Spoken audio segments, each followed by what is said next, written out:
Welcome to the show. I'm Danny Cannell in for Jason Whitlock, and I'm going to tell you why there's an even better quarterback in this year's draft than Sam Darnold and Josh Rosen.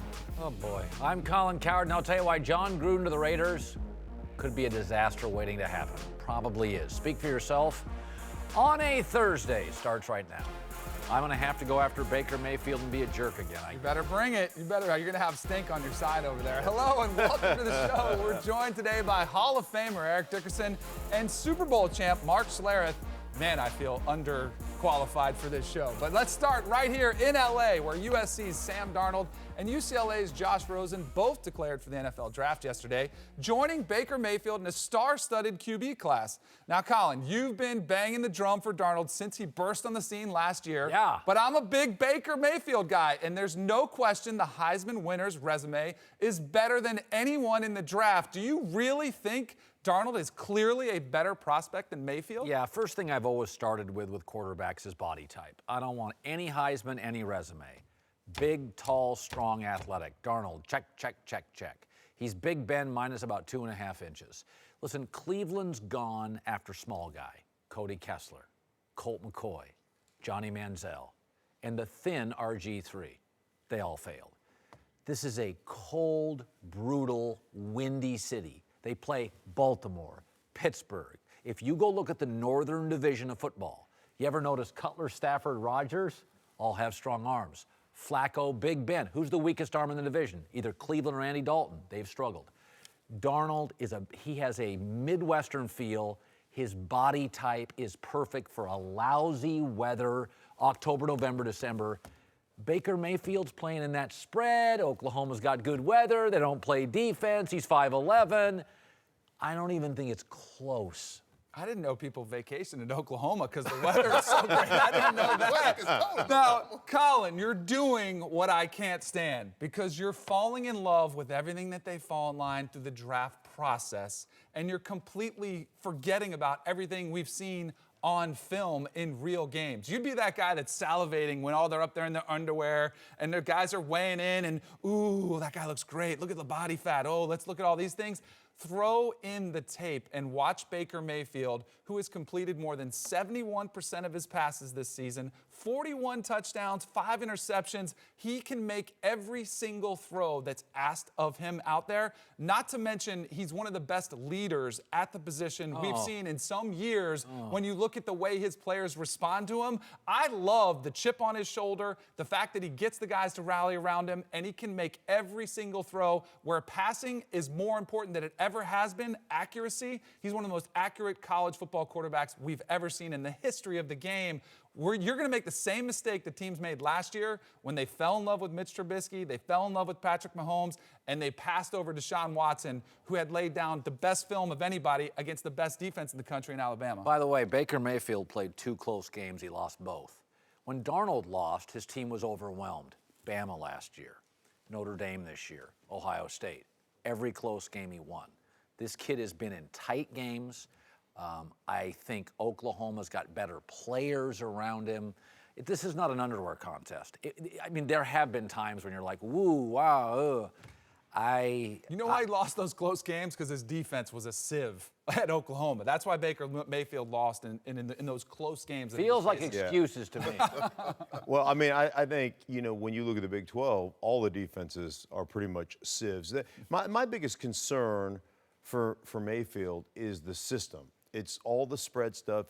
I watched the Rose Bowl. And, again, this is very limited for me because that's all I've really watched. I've watched some highlights. I've watched a quarter here or there, but I watched the Rose Bowl intently.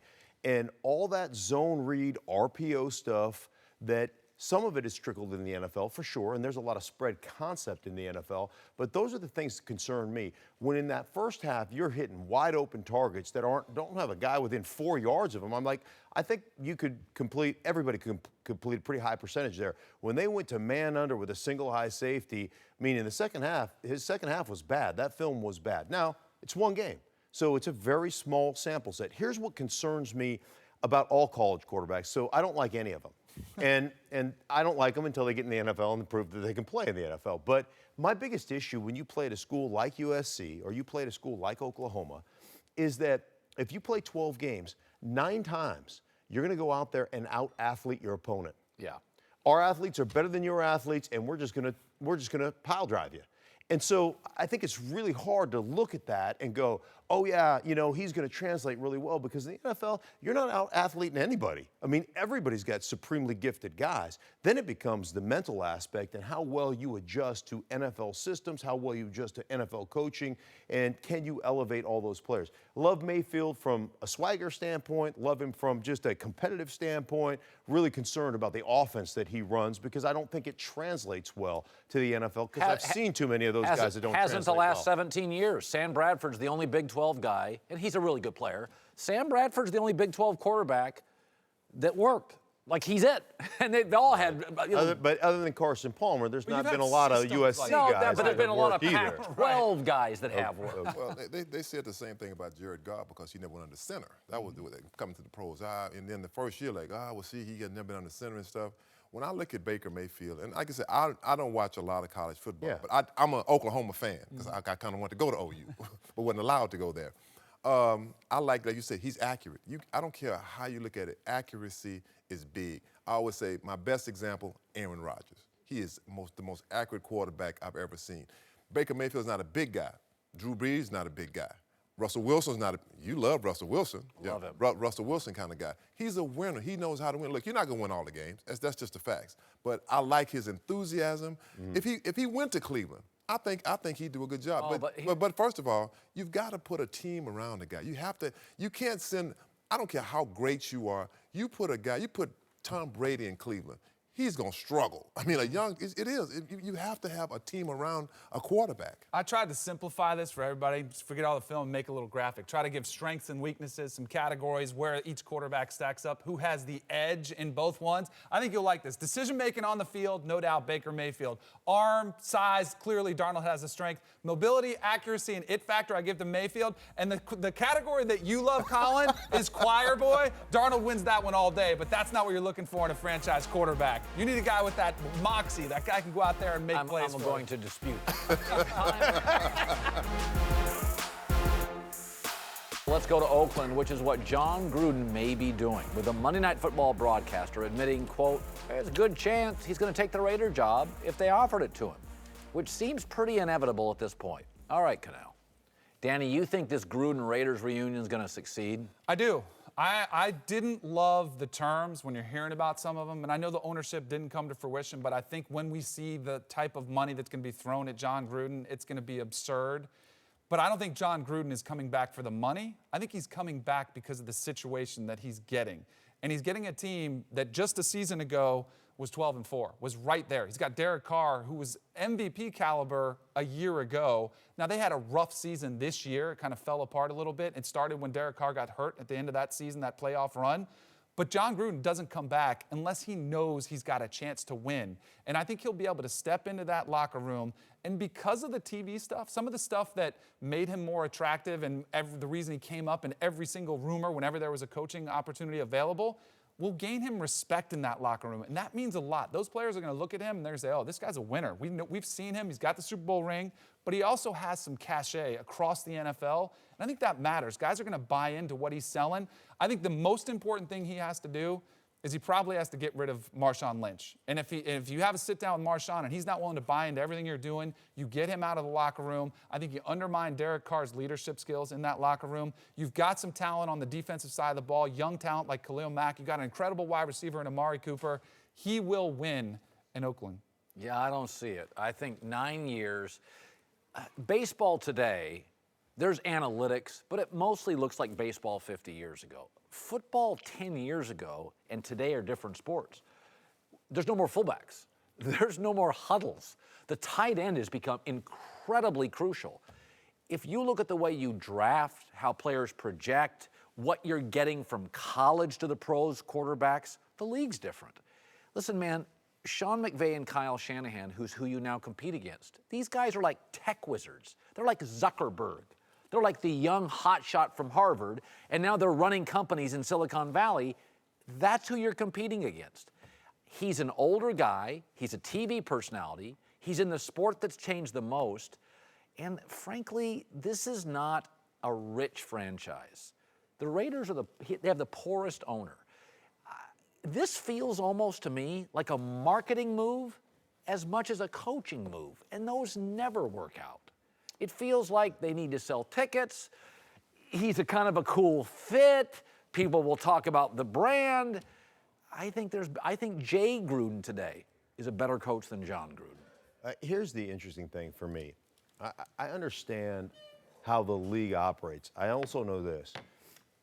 Tackling people, blocking people, those things never go in and out of style. If you can do that, if you can control a line of scrimmage, you can win in football today, yesterday, and in the future. I know that for a fact. The other thing that's interesting about John Gruden, it's not like he went away for 9 years and just did TV. This dude is up every morning at 3:30. I can call him at 3:30 in the morning. Yeah, yo, Stink, what's up? What are you doing? That's him. He walks in or rolls into his office, the Fired Football Coaches of America office. He's got 3 different bays in there. He's got, literally everything an NFL team has as far as film and everything else. And this guy has stayed up with the game like nobody else has. He's been a coach in the booth, doing the quarterback camps, all the stuff that he does. So he's kept up with the changing aspect and the changing philosophies of the National Football League. It really comes down to this with the Oakland Raiders. It's a cultural move. Every person that comes in there has tried to change the culture. The one guy that did it until they became unenamored with him was John Gruden. And he had great success with Oakland when he coached there. Then they traded him away to Tampa.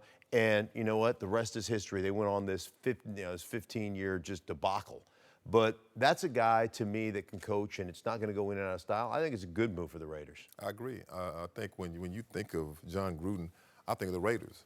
When you think of Tampa Bay, people say that Gruden went in there and won a Super Bowl with Dungy's team. And I think he's tired of hearing that. I think he wants to, look, I put a team together. This is my team, and I want to say I won a Super Bowl. He has a quarterback, and he's no better guy with a quarterback. He has Derek Carr. If people talk about Sean McVay, where did he come from? John Gruden. He's a John Gruden prodigy. He's a John Gruden prodigy. Look what Sean McVay is doing. And you're right. He's a guy that's in the office late at night. Matter of fact, Sean McVay, coach, one of the players that came to the Rams, left the Rams, he said, Sean McVay sent me a text at 8 o'clock. I didn't get back to him at like 10 o'clock at night. That's 12 o'clock. That's 3 o'clock in the morning on the East Coast. He said, I called him, I texted him and said, it's too late, I don't want to call you name. He called me back and said, I'm up, I'm watching film. So most definitely, I think that this guy, I think it's the right fit for the Raiders. And the only way he comes back, because he's had attractive offers before, is if he feels like it's a good chance to succeed, and that's why he's coming back. He's got the quarterback, he's got the backing there. I think, alluding to your point about how much, because we've all heard him complain about the bubble screens and all the changes in the game, I think that'll be the most fascinating thing, is will he implement those changes, which are run all across the NFL, while he's coaching this franchise and coaching Derek Carr, which I think he will and do it successfully. I don't think there's any question. No. He likes to complain, he likes it, but he knows how the league operates. Yeah. He talks to all these coaches. No doubt about it. Welcome back. Eric Dickerson and Mark Schlereth are back. Let's move on to Tom Brady, who according to Vegas is the favorite to win MVP after putting up the best season ever by a 40-year-old QB. But Todd Gurley is right on his heels, leading the NFL in touchdowns and piling up some huge games toward the end of the season. Colin, is it crazy to think that Gurley has a chance to win MVP over Tom Brady? No, he's a good story. The media likes stories. People are kind of Brady, there's a Brady fatigue going on. It's like LeBron. Like Michael Jordan was losing MVP to Karl Malone, and LeBron lost one to Derrick Rose. There is a sense I think the media is always looking for another story, and I think players and coaches are. We respect LeBron. We really know Brady's the GOAT. But Gurley's fun. The Rams are fun. McVay's fun. The story's interesting. And I will say this, that the running game was put on the shelf for about a decade. For about a decade, you were criticized if you drafted a running back first round. I think there's a movement in football that people are like, we like running backs. And football's great with running backs. So I do sense a little bit of momentum with Gurley. I still say, in an era with no huddles, a quarterback gets 68 snaps. He's just too important not to be the MVP. It's a great story. He's had a phenomenal year. He's absolutely deserves into the conversation but I think you're sucking up to the Hall of Fame running back we have on the set here, because let's be honest, what is the most important position, not only in the NFL, but in all of sports? Quarterback. Left guard. It's the, Left guard. It is the quarterback. And Tom Brady, what he's doing, at not only just take away his age. I know in the read we said, oh, it's at a 40-year-old quarterback. Take his season, what he's done this year to a Patriots team which doesn't look anywhere near how it's looked in years past. The defense has been atrocious. He's been getting hit more than he has in the past 5 years. Doesn't have Edelman. Exactly. He does it with different players every single time. Yeah. Leading the league in yardage at this point in his age, it's a no-brainer that it's going to Tom Brady. Stop saying the age thing. See that? Right. That's it right there. Hey, look, a 40-year-old quarterback, 40 years doesn't mean anything to a quarterback. It's that arm. Guys that are 40 and 50 and 60 years old can still throw a football. You can still throw a football. It's nothing about that. When I look at Todd Gurley, him playing with the Rams is like, if you take him away, this team is what they were last year. They're 4-12. They're maybe 5. Oh, come on. Come on. They may be. All right, we'll give them 2 more wins. We'll give them 2 more wins. No more than that without Todd. If you took Tom Brady away from the Patriots, I still think they would still make the playoffs. They wouldn't be the Patriots that we know right now, but they would still make the playoffs. You take Todd Gurley away, I totally disagree. Sean McVay is the MVP to me. Like, I saw Gurley last year. How great was Gurley last year? He didn't do anything. When you have that's another thing. He was pretty good Now last I year. get defensive He was about pretty that. good last year. Yeah, what was Gurley last year? When you don't have an offensive line, when the guys are getting in the backfield, you getting the ball, they meeting you there. You know, Mark, you don't have a chance. You have no chance of running the football. I was the same victim of that in Indianapolis. They get in the backfield, getting hit, and like, well, you're not running the football. Where's it to run to? Even my quarterback, Jeff Joy, said, you know what? We're not running this ball. We're going to throw this ball. We can't run. We know. We're out there. Hey, I'm not talking about the battle. I'm in the battle. Yeah, I'm talking. Well, then it's Andrew Whitworth, and I'm okay with that. I'm okay. I'm okay with that. I'm okay with that. Now, I mean, obviously, you look at the quarterback position. You look how important the quarterback position is. You look what he's been able to do. Brian Hoyer is not winning 13 games for the New England Patriots. I'm sorry, and I'm sure he's a great guy. But Tom Brady is that important. Todd Gurley's been unbelievable. One of the things that is interesting to me when I think of the New England Patriots, and maybe just because I have this man crush on Tom Brady, that could be but when I think about the New England Patriots, I think about Tom Brady. I mean, I just think about the brilliance that he has had over the course of a career. I think about how long he's done it. I think about the multiple different receivers. When you think about them in general, you don't think about having, other than the year they had Randy Moss or 2 years they had Randy Moss, you don't think about him having that elite top-level receiver. I just think about him, the way he spreads it around, the way he uses multiple receivers, the way it doesn't matter who they give him. They seem to be able to always, every year in and year out, the last 6 years with Josh McDaniels being the offensive coordinator, they've been the #1 scoring team in football. I mean, I think about Tom Brady. And then I think about Bill Belichick. When I think about the Rams right now, I think about Sean McVay.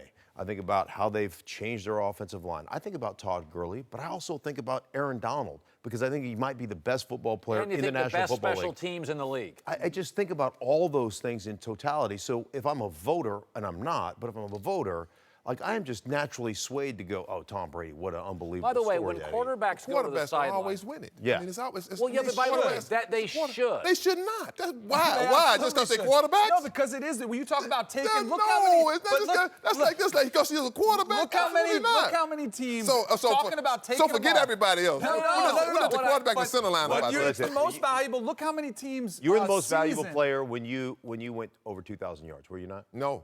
You weren't. Well, that's a travesty. No. Marino. But the point is Marino. Are you kidding me? Marino, right? Marino. Okay. That's what I'm saying. See that now I'm mad. Well, it's like if you get 2,000 yards, I'll give it to you right there. Like TD went over 2,000 yards. He got it. It's easier to replace a drummer than a lead singer. Yes. Nobody's saying Eddie Van Halen and Tommy Lee aren't great. But if you lose Bono, you lose U2. It's a different band. And I mean, so again, when Tom Brady goes to the sideline, he either puts on a headset or goes sit with a coach. He's literally having to play when he's not playing. Running back can go over and get some Gatorade, talk to the other running backs. Quarterback has to put the headset on. He's got to get the board. He gets the laptop.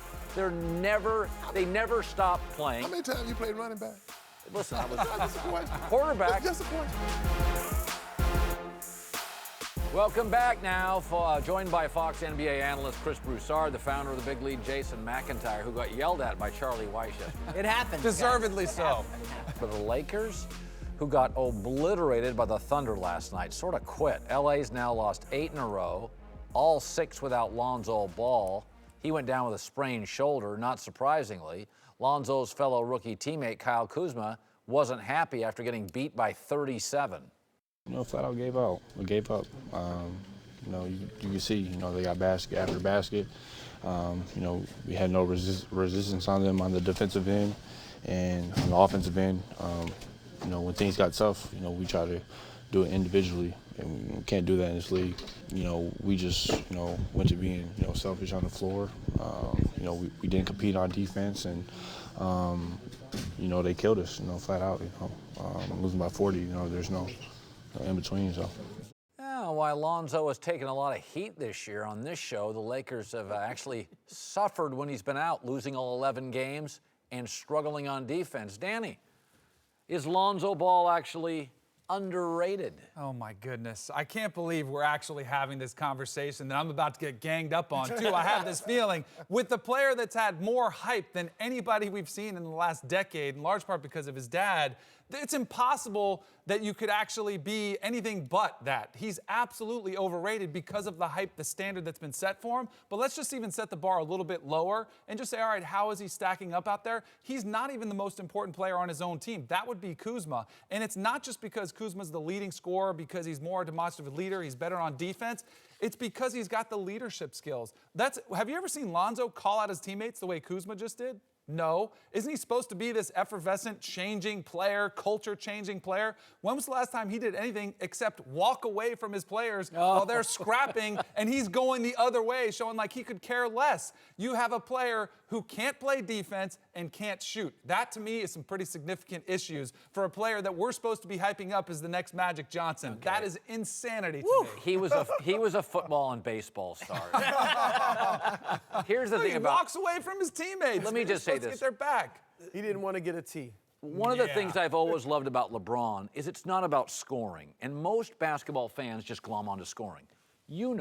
Magic wasn't much of a scorer for many years. But scoring in basketball is the ultimate, at the gym, I got game. Mm-hmm. Lonzo's game is he'll never be a 22-point-a-game guy. He's not a fantastic athlete. He does the little things so well. His vision, his length, he's a good teammate. Look at Kuzma's numbers since Lonzo has left. Now, Kuzma's a better athlete. Mm-hmm. He is not the same player because he's not getting the same shots. Kuzma said after the game, he goes, we're now selfish. Yep. I said this when Lonzo came into the league. It's great to see his field goal percentage is so far down without Lonzo. He's still shooting a better percentage than Lonzo does on the season. It's so atrocious without Lonzo. No, but Lonzo is going to elevate everybody. We've never thought, when Magic came into this league, we'd never seen a Magic because he wasn't about 29 a game. There were times he scored 9. I just think we don't get what Lonzo brings. And if you've played basketball at the Y or big boy basketball, a guy that's talented that includes you, it rarely happens. Yeah. Lonzo, I sat next to Steve Alford's agent at a UCLA game. He said, Alford said, Lonzo's the only great player that never looked at a stat sheet in his whole career. He's like, you give it to him, you just put it down. He doesn't care about stats. That is so unique. Lonzo is the culture changer. I mean, you see it right now. When Lonzo was playing, they were making the extra pass. Kuzma was getting easier looks. Now, like he said, they're selfish. They're not making the extra pass. And defensively, he's not going to lock a guy down individually, but he's long for a point guard. He's got a little bit of athleticism, certainly has some intuition where he can, get in passing lanes and make steals. He is the most important player on this team. You need Kuzma. You need a 20-point scorer. Kuzma may become 23, 24 points a game one year. But just like Jason Kidd, Lonzo is the guy that changes the culture and will have more of an impact on winning. Kidd in his whole career only averaged 16 or more points 3 times. Wow. His first year in New Jersey, his numbers went down. It was like 14 points, not quite 10 assists, 39% shooting. but he finished second in the MVP award to Tim Duncan because he affected winning. That's what Lonzo did. I'll give you props for using effervescent. That was excellent earlier. But again, I'm going to say criminally underrated for Lonzo Ball. Again, people love to focus for some reason on what players cannot do instead of what they can do. What cannot Lonzo do? Well, we know he can't shoot. You guys established that earlier. But what can he do? And Danny, the answer is literally everything else. As you said, reading the passing lanes, second among point guards and blocks behind John Wall. He's a leader. He's gloss over that phase of the game. By the he's way, not a terrible defensive he's player. a great rebounder. Yeah. He doesn't And turn he's the 20. ball over. We're talking about a 20-year-old, Danny. We're killing a guy who's been in the league for 2 months. The other thing, Cannell, before we go, he plays better in big games. Lonzo's been great in big games. I don't know. Most- Kuzma was Ask the the one who Warriors. had- Go ask the Warriors. Kuzma was the one in the loss. Kuzma was the one who had 38 when they beat the Rockets. Let's move to Boston, where Kyrie, Irving, and the Celtics dominated LeBron and the Cavs last night, which had LeBron admitting he might actually have some serious competition in the East this year. Oh, God. I'm always concerned about teams getting better and better, but I'm more concerned about us getting better and better. That's the bigger thing. So, it's Washington and obviously this team right here. Miami's trying to get better and better. Toronto is playing exceptional basketball right now. The East is, pretty dang good this year. And right now it's not so good, great, not so good. See what happens next. But you always got to be concerned with the competition, for sure. All right, Colin, should LeBron be concerned about the Celtics after that loss last night? That's like a PR statement. He didn't believe a word of that. Do you think he believed it? No. I wish we had a meter on him to see what the truth was, because he's not concerned at all about him, although I think he should be. Oh, stop. Yes, Danny, God. finally. Yes. Danny. Yes, God. he should be. We love all these aspects. We love that Kevin Love is playing center and he's playing better. Although Kevin Love, in the big moments in his career, wherever it's been, whether it's in the playoffs where his numbers have deteriorated greatly, or where it got so bad where he was such a mental basket case, where Ty Lue said he was afraid to play him in Toronto because he didn't want the pressure to get to him. Are you kidding me? And this isn't a rookie that we're talking about. His numbers drop off dramatically in the big moments. And last night wasn't the biggest moment, but he was atrocious. Even before he turned his ankle, he disappears in the biggest stages. And this has nothing to do with the IT experiment, which is still, I know it was a great debut when everybody loved the 19 minutes and the 17 points. We still don't know how that's going to work out as far as chemistry between who gets the ball in the most important moments of the game. You worried about it? No. I'm no more worried about what happened last night, than I was worried when they lost to Sacramento a few games ago. I mean, really. Look, they'll respect the competition. You respect every team. It is the NBA. But they don't worry about Boston like they worry about Golden State or Houston or Oklahoma City or San Antonio or whoever would come out of the West. I mean, Boston is no threat. You have a 19-year-old rookie and a 20-year-old second-year player starting for the first time as two of your four best players. You're not beating LeBron James. But your best player is great, Kyrie, but he's nowhere near as good as LeBron. And LeBron's got a better supporting cast. Come on. This is my favorite thing about LeBron and the Cavs. So LeBron and the Cavs win a big game in the regular season. Oh, they're going to roll through the East. They lose in a big spot like last night, and it's like, well, it's the regular season. Who cares? No big deal. There's always excuses for LeBron. When they were 5-7, we were saying they're going to roll through the East. Yeah. I mean, whether it it's wasn't a win about or regular season listen, games. no Kyrie Irving. It's a toss-up in the East. Cavs or Celtics. Right side of this desk is very You're the only basketball savvy.